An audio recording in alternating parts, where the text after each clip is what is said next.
স্বামী বিবেকানন্দ এক নাম, এক প্রেরণা। ভারতবর্ষের অতীন্দ্রিয় জ্ঞান ও আধ্যাত্মিক শক্তিকে যিনি সমগ্র বিশ্বে ছড়িয়ে দিয়েছিলেন।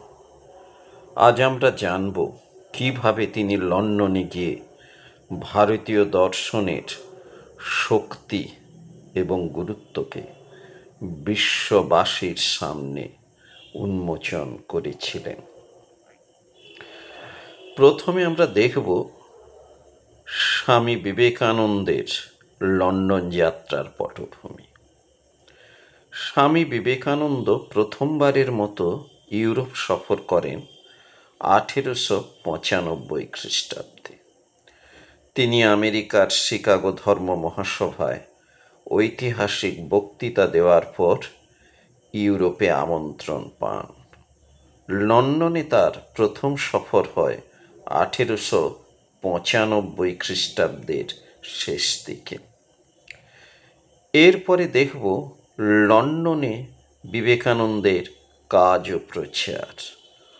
লন্ডনে তিনি বহু বক্তৃতা দেন, যেখানে তিনি হিন্দু ধর্ম ও বেদান্ত দর্শনের গভীরতা ব্যাখ্যা করেন।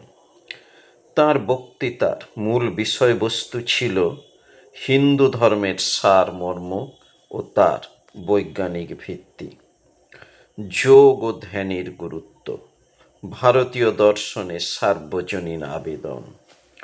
তিনি ভিক্টোরিয়া হল, সেন্ট জেমস হল এবং অন্যান্য গুরুত্বপূর্ণ স্থানে বক্তৃতা দিয়েছিলেন। এরপর আমরা দেখব লন্ডনের বিখ্যাত ব্যক্তিদের সঙ্গে তাঁর সাক্ষাৎকারের বিবরণ। বিবেকানন্দ লন্ডনে থাকাকালীন অনেক গুরুত্বপূর্ণ ব্যক্তির সঙ্গে সাক্ষাৎ করেন, যেমন ম্যাক্স মুলার, যিনি বেদান্ত ও সংস্কৃত সাহিত্যের একজন বিশিষ্ট পণ্ডিত ছিলেন। এরপর তার সাক্ষাৎ ঘটে মিস মার্গারেট নোবেল, যিনি পরে ভগিনী নিবেদিতা হয়েছিলেন।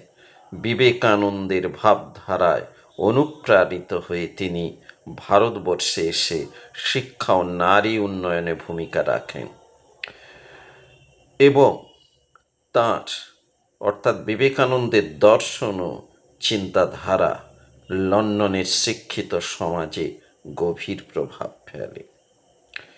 এরপর দেখব লন্ডনে বিবেকানন্দের প্রভাব সম্পর্কে। বিবেকানন্দের বক্তৃতা ইউরোপে ভারতীয় দর্শনের প্রতি গভীর আগ্রহ সৃষ্টি করে। তিনি দেখান যে হিন্দু ধর্ম কেবলমাত্র আচার অনুষ্ঠান নয়, এটি একটি বিজ্ঞান ভিত্তিক জীবনধারা।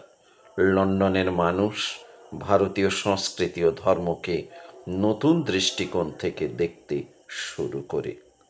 পরিশেষে বলবো, বিবেকানন্দ লন্ডনে যে অধ্যায় সৃষ্টি করেছিলেন তা শুধু ভারতীয় দর্শনের প্রচার নয়, বরং পূর্ব পশ্চিমের মধ্যে আধ্যাত্মিক মেলবন্ধনের সূচনা ছিল।